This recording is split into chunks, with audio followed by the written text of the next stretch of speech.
Next tonight, more people than ever are at risk of becoming homeless, according to the housing charity Shelter.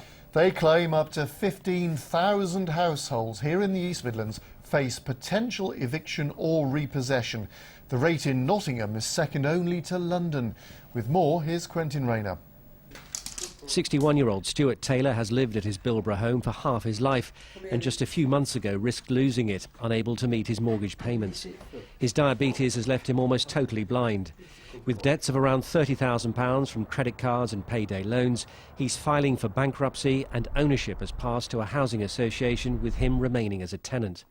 He hasn't forgotten what it felt like to face repossession. It left me really deflated and really low.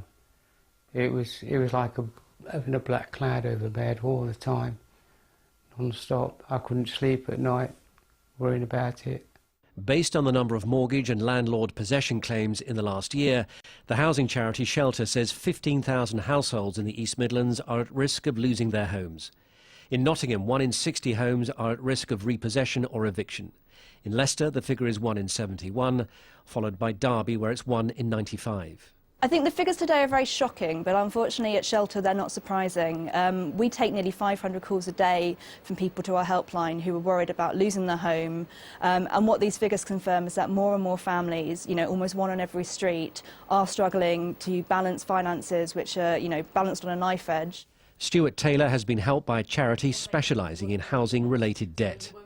We've seen an increase of 30% of people coming through the door for advice and assistance.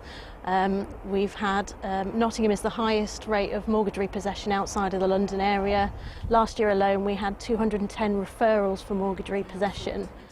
In future, Mr Taylor has vowed never to buy anything unless he can afford it.